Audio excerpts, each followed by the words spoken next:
let me begin by thanking each and every one of you for your time, your attention throughout these past 3 weeks. On behalf of Jason, on behalf of my trial team, we appreciate it.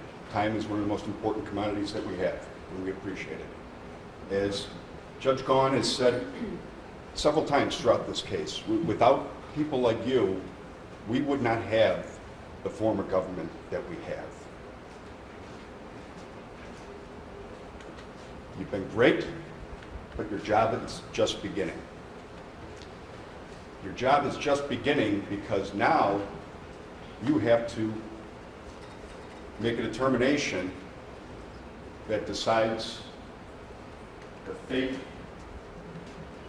Jason Van Dyke,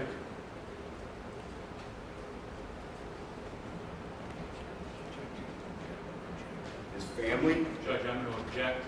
Stay in the courtroom. Stay in the part of the courtroom. Sustain. It's an important task that you have.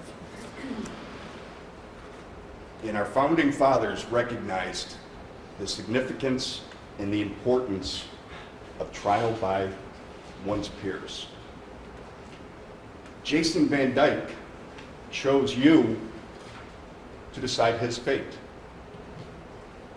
And the reason that our founding fathers decided that it's so important, it's such a fundamental bedrock of our criminal justice system that somebody can be tried by their peers, it's because the founding fathers recognized that it's us, the people, that can protect somebody against an overzealous prosecutor,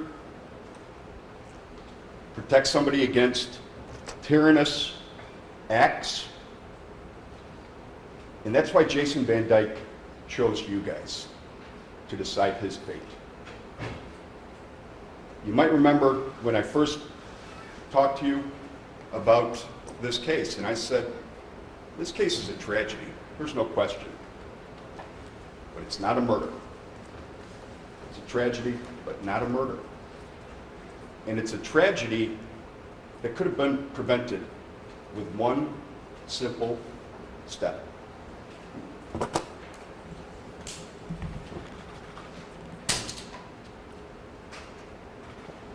At any point throughout that 20-some minute rampage, had Juan McDonald dropped that knife, he'd be here today.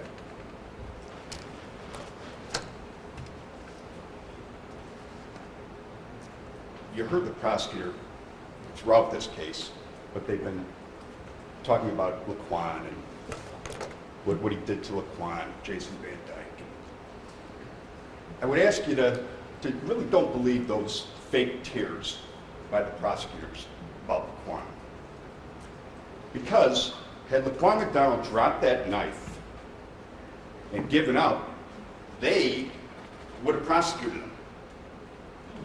They would have put him back in that cage that they had him for years prior to him being out on the street that night. So don't believe the fake tears.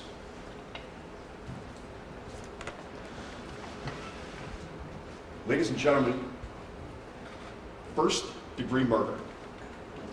That's the charges here. First-degree murder. It's unprecedented. It's unprecedented for a police officer who responds to a scene, is called to a scene, comes upon an individual with a knife acting in this strange manner. First-degree murder. No motive, no malice, no premeditation. Well, the state says, well, you'll see the instructions. You don't have to have that. Well, you can use your common sense, ladies and gentlemen, and you can determine what is a murder.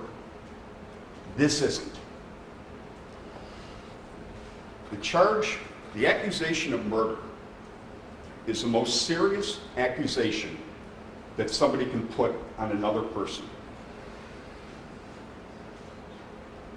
An accusation of murder is branding that person as a murderer for the rest of his life.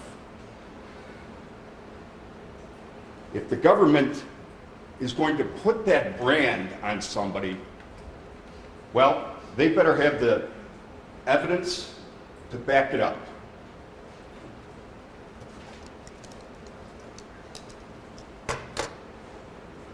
You as a jury can't accept that brand until and only if the state proves the case. Ms. Gleason talked about a lot of things in her close. She wants to, as I told you at the onset 3 weeks ago, the state wants you to watch the last 2 minutes of this movie without knowing the context. They keep talking about this taser. This taser was only 30 seconds away. All right, well, 30 seconds in that situation?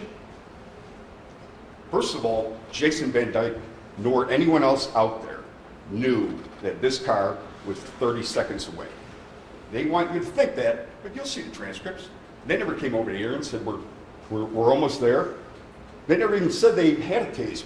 They asked for a taser, and then a car responded, said they're coming from a distance. But then the prosecutors want you to think, well, he should have just waited 30 seconds, right? Isn't that what the argument is? Well, I think that demonstrates how preposterous their argument is and their charges are in this case. What was Jason Van Dyke supposed to do? Like, tell Mr. McDonald, hold on, we got a taser coming. Was he supposed to run around the car with McDonald chasing him? I know, it's preposterous.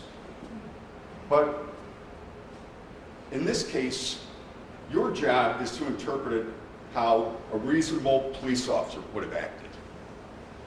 We as civilians, we can't recognize a lot of things that police officers can.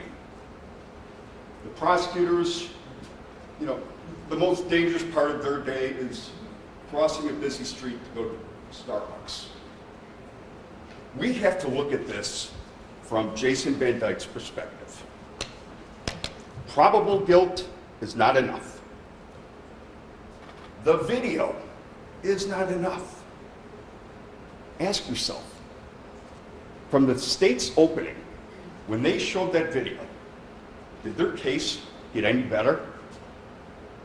Did they have one witness get up there and say, that wasn't reasonable? They had Yuri Patrick, who said it wasn't reasonable, but Yuri Patrick, they made Yuri Patrick watch the last 2 minutes of the movie without showing him the context. They blew up the shot of Laquan McDonald flicking out his knife. Remember seeing that blown up? Why wouldn't you show that to Yuri Patrick? He never saw it. How about Rudy Grillis attempted to be stabbed moments earlier? Why would you hide that fact from your expert? Because they needed to get an opinion. And you'll see what happens with his opinion. I've been doing this a long time. Normally, you're lucky to get 2 or 3 good points out of the other side's witnesses.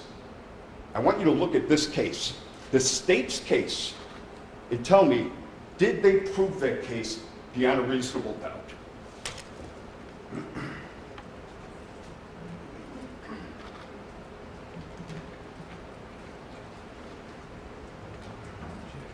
These questions. I'm going to object. This is a statement of law and that exceeds the All scope. right, take it down, so you can argue it. Sure. The judge we disclosed it to him last night. So But don't I make would a check difference, it now. it's still the law. And I'll instruct them the law and argue. So I cannot get into any portions of the You law? you can argue, but you're not going to submit the statements from an appellate decision out there, right? You remember when you spoke, or when Judge Gahn spoke to you early on, and he All right, told, when I say take it down, Ms. Fleming, take it down. You understand me? and he told you that you have to presume the defendant innocent. And that presumption goes all the way through every proceeding here. It goes through until you go back there and you look to see, did the state prove this case beyond a reasonable doubt? Beyond a doubt, based on reason. Let's look at their evidence. Their evidence, their case. I will submit to you that each of these points, and there's a lot of them, each one independently is reasonable doubt.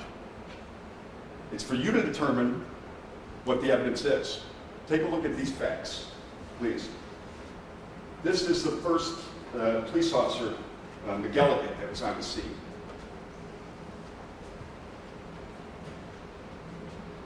How soon after you got out of the car did he flip open that knife? Within seconds. Within seconds? That raised the threat level, didn't it? Sure did, or yes. Flipped out a knife with you within what, 10 feet away from him? Yes. So you pull your gun, right? Yes. Officer McGilligan pulls his gun, Laquan pulls out his knife, McGilligan ready to shoot if needed. So you followed him from 10 to 15 feet away with your gun drawn. He had his knife out, right? Yeah. That was a block away from the Burger King. True? It was less than a block. Less than a block away. And that's when he attacked your tire, right? Yes. And he attacked the windshield, right? Yes. When Officer Gaffney, who was sitting in the car, attempted to cut Laquan McDonald off with the vehicle, did you at any time observe Laquan McDonald stumble in any way? There was. When he met with the vehicle, he stumbled and spun. And that's when he swung the knife at the tire.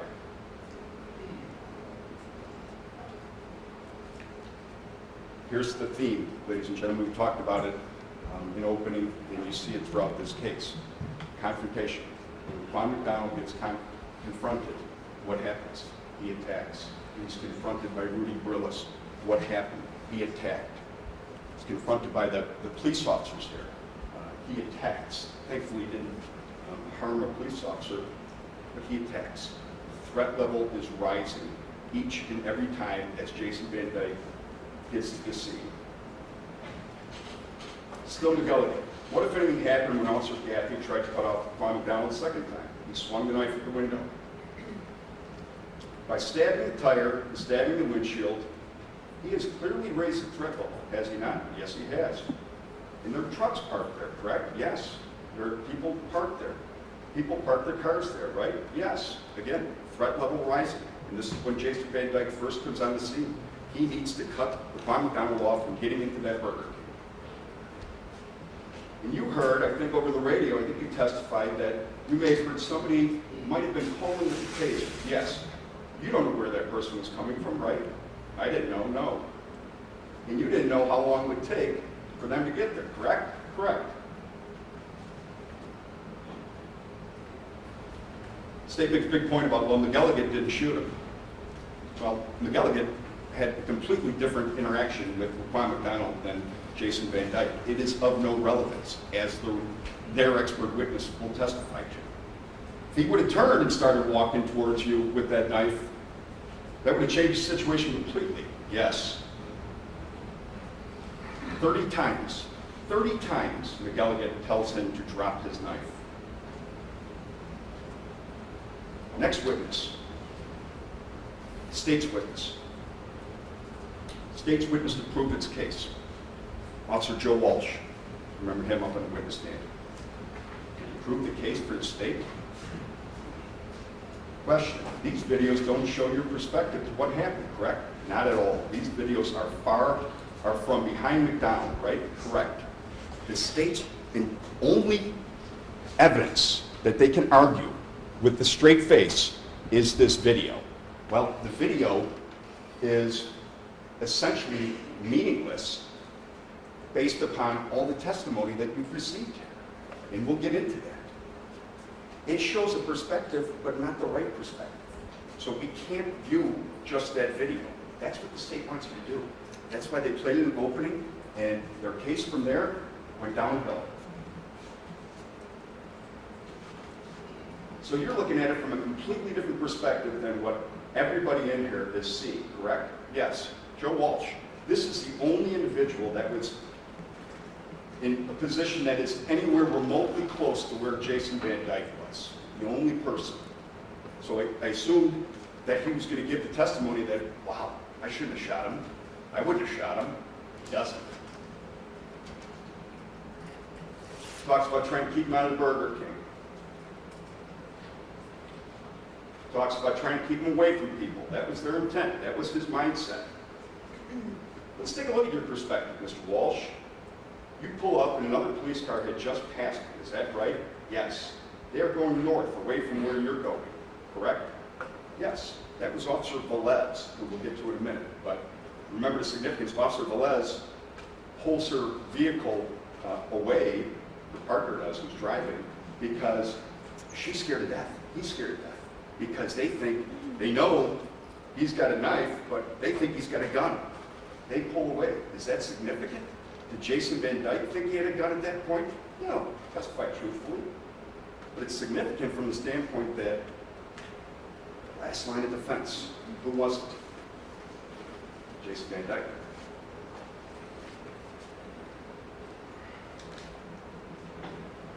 You're the only person there, Officer Walsh again, that can stop him at that point. That's what I believe. Last line of defense. You're trying to keep this guy with the knife. He's already damaged the police car. Trying to keep away from people. That was my mindset. You had your gun drawn. I did. You had it drawn because he was a danger, was he not? I believe he was. When you get out of the car, you had to walk behind Officer Van Dyke, right? Initially, I was ahead of him. You had your gun out because you were prepared to shoot if you had to. Is that right? Yes. Training. He talks about the 21-foot rule. Remember that? The rule is, within 21 feet, if your weapon is holstered, the belief is, or the drill they refer to is, within 21 feet, an individual armed is going to stab you, and you may be lucky to get off 2 shots per the drill or study that has been in existence since 1983. Well, we know that it takes about a second and a half for Laquan McDonald to close the distance that he had on Jason Van Dyke. We know that from testimony, state's witnesses as well, and you saw the demonstration, Mr. Barry Broad. Quick, somebody coming at you with a knife. Walsh tells him 3 or 4 times to drop this knife. Keeps walking towards you. Keeps walking towards you. Huge part about the state's case. Laquan McDonald was walking away. He wasn't, ladies and gentlemen. I mean, I don't know what Laquan would have done. I don't know if he would have attacked Jason Van Dyke. None of us do. But it's irrelevant to our analysis here. He wasn't walking away. The video shows that he crosses over that line. But again, we're not disputing that he did cross over that line. But does it show that he's walking away? If you wanted to go to that fence, like I told you in opening, you could have hopped that thing probably without even touching it. You could have climbed that thing in a second. He didn't do that. He changed his behavior. Remember? From running away to, okay, a slow skip. Why? Prepared to attack. And even if he wasn't, it certainly was reasonable for Jason to think that. And that's what the evidence shows here.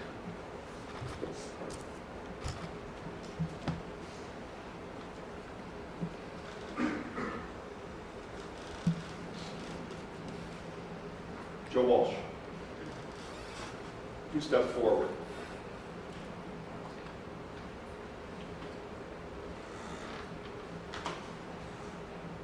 Big deal about, well, you didn't shoot him. Well, didn't say I wouldn't shot him. I was confident that Officer Van Dyke took necessary actions to save himself and myself. So you would have shot him if you had to, right? Yes. Right there. It's game over. If the only person, the state's evidence, the only person that is even close to the perspective of Jason Van Dyke, he says it's reasonable. That's the basis, sir. Based upon a reasonable police officer. Their case, their evidence. Have you been a danger to the public? Yes. The video.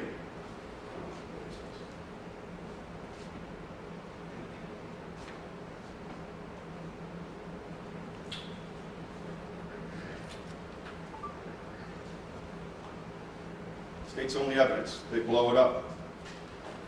They blow it up to show him flicking out the knife.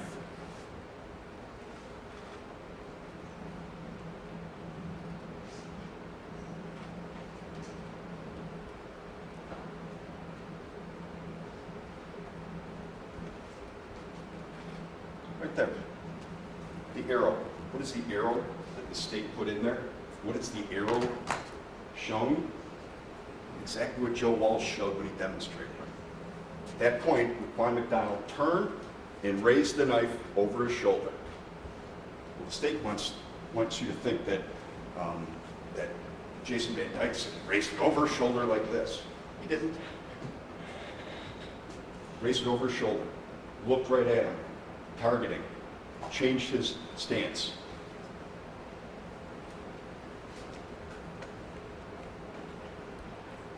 Officer Reddick, or Paul Reddick, state's witness. In fact, cameras, watching a camera, it's not the same as watching it with your eyes, correct? That's correct. Remember, he was the video guy. What are some of the inherent problems with video as opposed to seeing it with your own true eyes? Aside from the fact that it doesn't capture everything on the number of stills. There's numerous differences. Color may be different from camera to your eye. Contrast. Video system might not capture the same, it says colors, but it's colors, and it's typo, that you can see with your eyes. Distorts images. Yes, they may. Two-dimensional, right? Yeah, correct. Difficult to judge proper depth on a video, right? State's witness. It can be, but very different than it would with your naked eye. And that's because it's two-dimensional, correct? And so distances are distorted, correct? They can. Dora Fontaine, remember that the female police officer that came, that she arrived just after the shooting. She didn't see the shooting, she said. But she does talk about some facts that are certainly helpful to defense, again, from the state's witnesses. He's walking southbound with a knife, swaying a knife, Dora Fontaine. That's what Jason said. That's what Joe Walsh said. When you say swaying, what do you mean? Swaying it back and forth. That's what Jason said. That's what Joe Walsh said. I remember being asked, I want to ask you, Officer Fontaine, based on your training experience, as the subject is lying on the ground here, is he any longer a risk of life and death, physical injury to you? Your answer was, he still has a weapon. As long as he has a weapon, yes. And that's your answer, yes. And that would be your answer today, yes. Yuri Patrick, the state's witness, you're going to see, I'm going to show you a number of factors that you can look at for the state's expert witness on the critical issue. What does he say? Does he prove the case beyond a reasonable doubt for the state? I don't think so. McDonald was a risk, and he needed to be right, confronted. And that was before you knew that he tried to stab some guy twice, right? Yes, I didn't know that. You would agree with me that this knife is a deadly weapon. It can be, yes.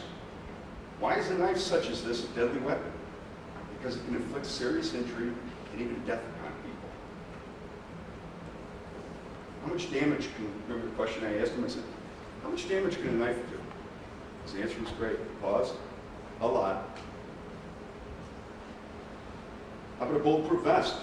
No protection from stabbing. It could penetrate the vest. That's what I said.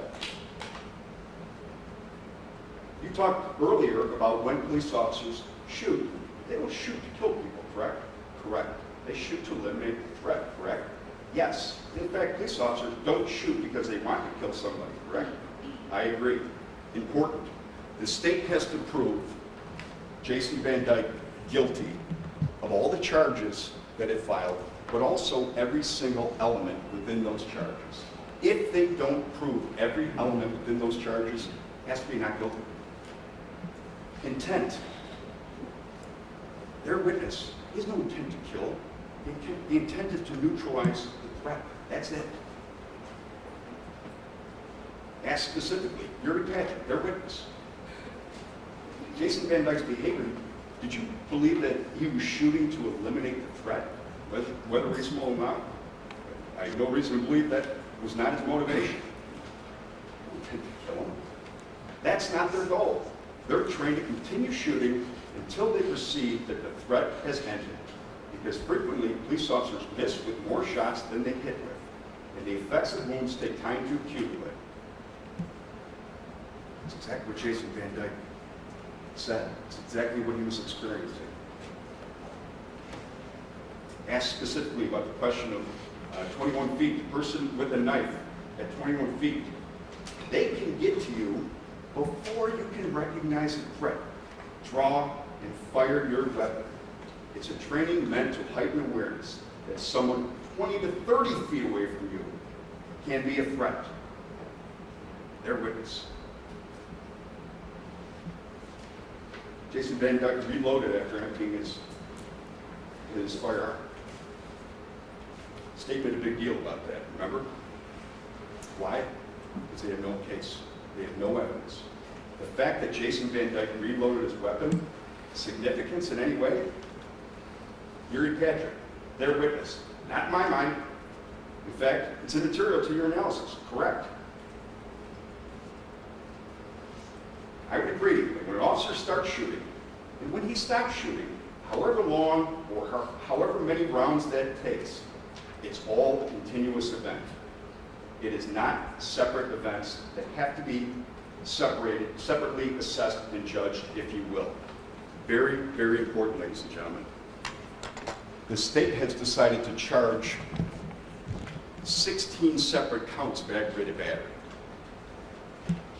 It is all one physical act. They have to prove that he had intent to fire each one of those separately. They can't. It's one continuous act.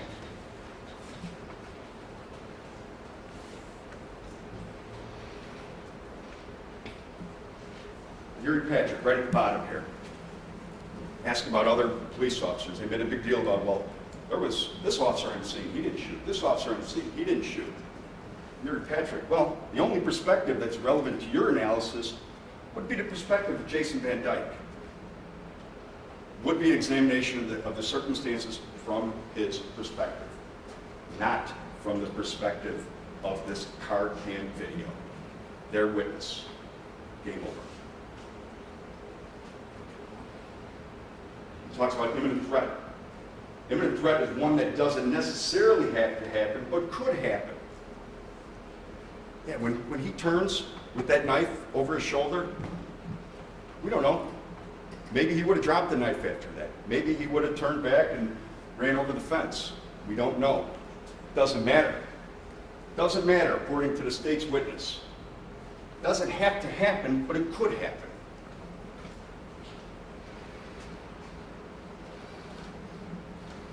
Yuri Patrick, police officer doesn't have to wait until somebody inflicts injury on them before it would be reasonable fire. That's correct. Yuri Patrick, again, he was a great witness.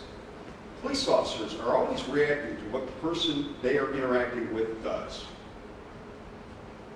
And you would agree with me, I asked him this question, you would agree with me that a police officer is not required to trust that this individual had faith in his good graces and doesn't have to trust that this person will just give up, right? That's correct. And along those same lines, this isn't like a boxing match or a sanctioned event. The police don't have to give the person that they're encountering, they don't have to give them a fair chance, do they? No. They're taught to use, once they make the decision to use deadly force, to continue to use it until they see, until they perceive that the threat has ended. That's their witness. And important with Yuri Patrick as well. You heard it from Yuri Patrick, you heard it from Paul Reddick, you heard it from Dr. Miller, you heard it from Nick Pappas, which we'll get into. When a police officer starts to fire their weapon, they fire as quick as they can and get as many rounds out as they can until they recognize that the threat has been neutralized. The state wants you to look at that video and say, as soon as Laquan McDonald fell on the ground, there couldn't have been any more shots. It's not true. It's not true. It's not what their witness said. It's not what the evidence is in this case. A police officer can fire. We have evidence of it. The FBI tested it. Remember, the state didn't want to put that video in, but we put it in, of the person that had similar skills to Jason Van Dyke. 6 shots in 1 second. The state says, well, it took him only 1.5 seconds to fall. Okay, that's 9 shots right there. And then, what did Gary Patrick, what did every other witness say? It takes up to 1.5 seconds to realize that a threat has been neutralized. Hey, if you like that video, be sure to subscribe to our ABC7 Chicago YouTube channel.